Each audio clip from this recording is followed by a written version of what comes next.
سورہ ہود کی آیت نمبر 107 اور 108 107 اور 108 کے حوالے سے لگتا ہے کہ جہنم ہمیشہ کے لیے نہیں ہے اور جنت ہمیشہ کے لیے ہے. آپ کا کیا موقف ہے؟ امام ابن تیمیہ اور محی الدین ابن عربی کا بھی یہی موقف ہے، بلکہ آپ کے استاد ڈاکٹر اسرار اور غامدی صاحب کا بھی یہ موقف ہے. اور منو نہ تڑی لایا کرو کسی دی، اللہ دے بندے ہو، دلیل کے اوپر بات کریں. یہ بات صحیح ہے کہ امام ابن تیمیہ اور محی الدین ابن عربی ایک طرف سلفیوں کے امام ہیں، ایک طرف صوفیوں کے امام ہیں، دونوں کسی بات پہ متفق نہیں ہیں، لیکن اس بات کے اوپر متفق ہیں اور اس آیت سے وہ غلط رزلٹ نکالتے ہیں. دیکھیں عقیدہ جو ہے نا، یہ اصول کی بات ہے. اصول جو ہے اجتہاد سے نہیں ہوتا جب تک نص موجود نہ ہو. یہ سورہ ہود کی آیت نمبر ہے 107 اور 108، ظاہر ہے یہ 12ویں پارے میں ہی آئے گی. 107 108. ہاں جی، اعوذ باللہ من الشیطان الرجیم، بسم اللہ الرحمن الرحیم. پہلے دوستیوں کا ذکر آیا کہ وہ آگ میں ہوں گے، وہاں پہ اس کا چیخو پکار دوزخ کی سنیں گے. خالدین فیہا، وہ رہیں گے اس میں ہمیشہ. ما دامت السماوات والارض، جب تک کہ آسمان اور زمین قائم ہے. الا ما شاء ربک، ہاں اگر تیرا رب ہی چاہے. ان ربک فعال لما یرید، بے شک تیرا رب جو چاہتا ہے وہ کرتا ہے. وہ کہتے ہیں اس میں آیا نا کہ یہ تو عرب کا محاورہ تھا.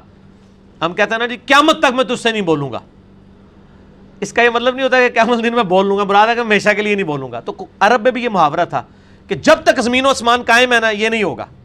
تو یہ محاورہ تن ہے، ورنہ تو زمین و آسمان نے بھی ہمیشہ تو قائم نہیں رہنا. تو یہ محاورہ تن بات ہوئی ہے کہ دوزخ میں رہیں گے جب تک زمین و آسمان قائم ہے، الا یہ کہ اللہ ہی چاہے. وہ کہتے ہیں یہ جو ہے نا الا یہ کہ اللہ چاہے، تو اس کا مطلب ہے بعد میں کبھی نہ کبھی اللہ تعالیٰ دوزخ کو ختم کر دے گا، کیونکہ 7 الفاظ ہیں ان ربک فعال لما یرید، بے شک تیرا رب جو چاہتا ہے کرتا ہے. اچھا جی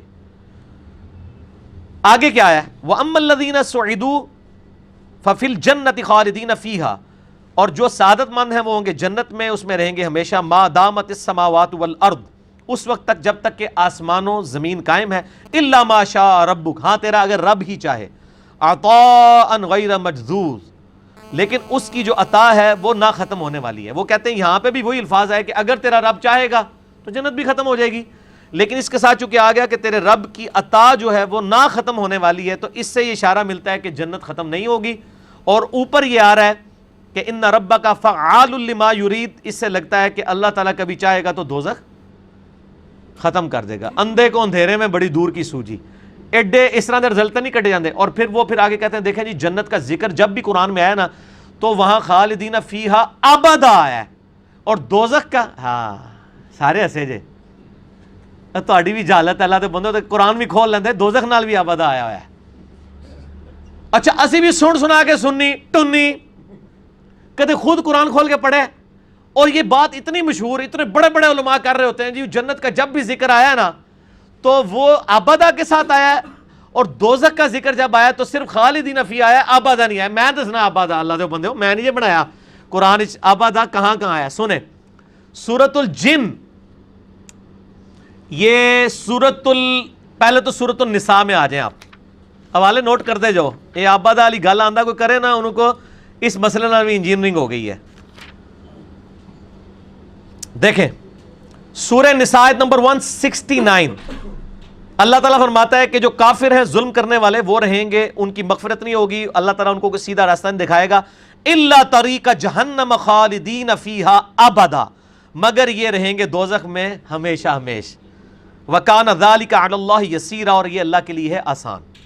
پہلا والا. دوسرا سورۃ الاحزاب آیت نمبر 56، یہ تو بڑی مشہور آیات ہیں. وہ دوست کی کہیں گے اللہ ہمارے بزرگوں کو دگنا عذاب دے جن کی وجہ سے ہم گمراہ ہوئے.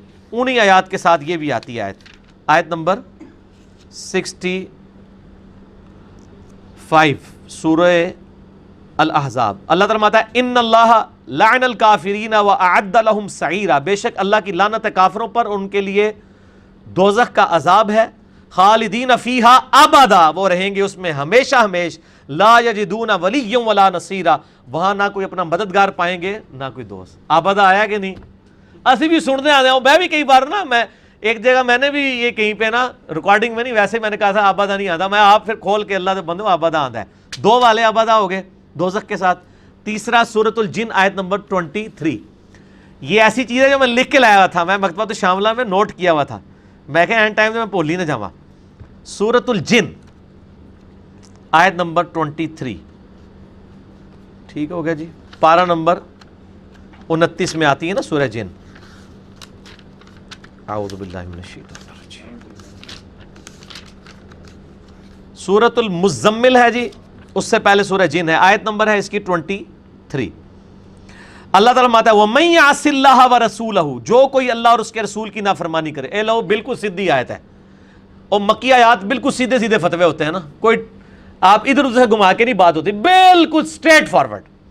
وَمَن يَعْصِ اللَّهَ وَرَسُولَهُ فَإِنَّ لَهُ نَارَ جَهَنَّمَ خَالِدِينَ فِيهَا أَبَدًا، جو کوئی اللہ اور اس کے رسول کی نافرمانی کرے بے شک وہ رہے گا جہنم میں خالدین فیہا ابدا، ٹھیک ہے، ہمیشہ ہمیشہ۔ یہ ابدا، نہ میں وابی نہ میں وابی، میں ہوں مسلم علم و کتابی۔ دیکھو ثابت کیتا ہے نا، یہ جناب سال صدیاں کا مسئلہ حل ہوا جی، ابدا ہے ہی نہیں ہے۔ اس ٹائم شاید اگر وہ کوئی مکتبہ تو شاملہ ہوتا تو پرانے بزرگ بھی کوئی ابدا پا کے کٹ ہی لیندے۔ قرآن تو سمندر ہے، ٹھیک ہو گیا جی، یہ تو حافظ بھی نہیں نکال سکتا، یہ مکتبہ شاملہ ہی کٹ، ایک گھوڑے دی ٹیکنالوجی ہے جی کٹ لیندی ہے، ٹھیک ہو گیا جی۔ اگلا سوال ہے کیا ہندو، سکھ، یہودی، عیسائی بھی امت محمدیہ میں داخل ہیں صلی اللہ علیہ وآلہ وسلم؟ بالکل داخل ہیں جی، کیوں نہیں داخل ہیں؟ نبی علیہ السلام کے زمانے میں جو بت پرست تھے وہ آپ کی امت میں داخل تھے، تبھی تو آپ نے ان کو دعوت دی ہے۔ امت کی دو قسمیں ہیں، ایک ہے امت اجابت، وہ امت جو نبی کی دعوت کو قبول کر لیتی ہے، جیسے ہم مسلمان ہیں کہ ہم نے نبی علیہ السلام کی دعوت قبول کر لی، لیکن یہ بھی اسی اکیڈمی کے اندر باہر کوئی نہیں مانتا آپ کو مسلمان، کیونکہ اگر آپ دیوبندی ہیں تو بریلویوں نے آپ کو مسلمان نہیں ماننا، اور اگر آپ بریلوی ہیں تو دیوبندیوں نے نہیں ماننا، اگر آپ اہل حدیث ہیں تو انہوں نے آپ کو نہیں ماننا، دونوں نے، اور اگر آپ شیعہ ہیں تو آپ کو نہیں ماننا۔ یہ میں اس اکیڈمی میں کہہ رہا ہوں 1.5 ارب مسلمان، ویسے آپ گننے نکلیں گے تو 1.5 بھی نہیں لبنا دونوں، کیونکہ وہ تو سارے ایک دوسرے کو کافر کہہ رہے ہوتے ہیں نا۔ تو ایک جو گوروں کی مردم شماری میں مسلمان ہے، مسلمانوں کی مردم شماری میں تو بریلوی دیوبندیوں کو ماننے کے لیے تیار نہیں، دیوبندی بریلویوں کو مان، جب ایک دوسرے کو گستاخ رسول مشرک کہتے ہیں، اسلام سے نکال رہے ہوتے ہیں نا۔ تو میں گوروں کی مردم شماری میں جو 1.5 ارب مسلمان ہیں، یہ ہیں امت اجابت، جنہوں نے نبی علیہ السلام کی دعوت قبول کر لی، اور دوسرے ہیں امت دعوت، جن کو ابھی آپ نے دعوت دینی ہے، وہ یہود و نصارہ اور سکھ عیسائی جتنے کافر ہیں، یہ بھی امت کے اندر شامل ہیں، آپ ان کو امت کہیں گے، لیکن یہ امت کی دو قسمیں ہیں۔ اگلا سوال ہے سورہ حامیم السجدہ کی آیات نمبر 10 اور 11 کے تحت زمین کی پیدائش آسمانوں سے پہلے ہوئی، جبکہ سورۃ النازعات کی آیت نمبر 30 ہے وَالْأَرْضَ بَعْدَ ذَلِكَ ضَحَاهَا، اس کے تحت یہ تضاد کیوں آ رہا ہے؟ یہ تضاد نہیں ہے میرے بھائی، یہ اگلے دن ایک بھائی نے مجھے ای میل کے اوپر بھی سوال کیا تھا، میں نے ان کو جواب دیا تھا۔ سورہ حامیم السجدہ میں اللہ تعالیٰ نے یہ فرمایا کہ ہم نے آیت نمبر 10 اور 11 میں جو پچھلے درس میں ہماری گزر چکی ہیں کہ ہم نے زمین و آسمان کی پیدائش کا وہ جو 6 دن کا قرآن پاک میں جگہ جگہ آتا ہے نا، ہم نے زمین و آسمان کو فی 6 ایام 6 دنوں میں پیدا کیا، اس کا بریک اپ سورہ حامیم السجدہ سورہ فصیلت میں آیت نمبر 10 اور 11 میں آیا کہ 2 دن کے اندر ہم نے زمین پیدا کی، اگلے 2 دن کے اندر زمین میں اسباب رکھے، یہ 4 دن ہوئے، اور اس کے بعد اگلے 2 دن کے اندر ہم نے 7 آسمان بنائے۔ جبکہ سورۃ النازعات کی آیت نمبر 30 میں آیا کہ ہم نے زمین کو اس کے بعد رہنے کے قابل بنایا۔ زمین کی پیدائش کا ذکر نہیں ہے یہاں پہ، پیدا پہلے ہی ہو چکی تھی، ظاہر ہمیں بھی سائنٹیفکلی پتہ ہے کہ بعد میں وہ ٹھنڈی ہوئی، پھر آہستہ آہستہ بارش ہوئی، پھر اس سے سبزہ ہوگا۔ رہنے کے قابل جو ہے وہ آسمانوں کی پیدائش کے بعد بنایا گیا، اسے پیدائش اور اسباب اس میں پہلے رکھ دیے گئے تھے، لہٰذا دونوں چیزوں میں کوئی تضاد موجود نہیں ہے۔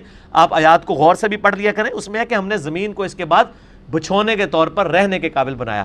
بعض لوگوں نے اس کا ترجمہ یہ بھی کیا ہے کہ ہم نے زمین کو اس کے بعد ایگ شیپ میں بنایا، لیکن لٹریچر میں اس کی کوئی اس حوالے سے دلیل نہیں ملتی۔ 1-2 دفعہ میں نے بھی بیان کیا تھا، لیکن پھر میں نے اس کی جب تحقیق کی تو ایسی کوئی دلیل نہیں ملتی، یہی ہے کہ زمین کو رہنے کے قابل بنایا، ٹھیک ہو گیا جی۔ اور اسی میں بتا دوں، بعض لوگ کہتے ہیں جی وہ زمین فلیٹ ہے، قرآن میں ہم نے زمین کو بچھونا بنایا۔ بچھونا اس معنوں میں کہا جاتا ہے زمین کو کہ زمین سٹیبل ہے، کیونکہ ہر سیکنڈ میں 2 زلزلے آ رہے ہیں، ان کا میگنیچیوڈ زیادہ نہیں ہے، ورنہ زمین پہ کوئی رک نہ سکے۔ تو فلیٹ قرآن پاک میں کہیں نہیں ہے کہ زمین فلیٹ ہے، نہ قرآن پاک میں کہیں ڈائریکٹلی آیا کہ زمین گول ہے. سائنس سے ہمیں پتہ چلا زمین گول ہے, البتہ رہنے کے قابل ہے. اور ایک بہت بڑے گول دائرے میں 1-2 کلومیٹر تک بھی آپ جائیں تو وہ فلیٹ ہی نظر آئے گا, کیونکہ ایک بہت بڑی آرک کا چھوٹا سا حصہ آلموسٹ اسٹریٹ لائن ہی ہوتا ہے. ٹھیک ہو گیا جی. اور وہ جو سرکمفرنس 40,000 کلومیٹر کا ہے زمین کا, 40,000 کلومیٹر ہے یہ گولائی, تو اس میں 1 کلومیٹر کیا 10 کلومیٹر بھی ایک اسٹریٹ لائن ہی ہوگی. ٹھیک ہے نا. وہ فلیٹ اس اعتبار سے کہ رہنے کے قابل ہے. فلیٹ قرآن پاک نے یہ نہیں کہا کہ زمین بالکل چپٹی ہے, یہ قرآن پاک میں کہیں نہیں آیا, بالکل ہی غلط دعویٰ ہے.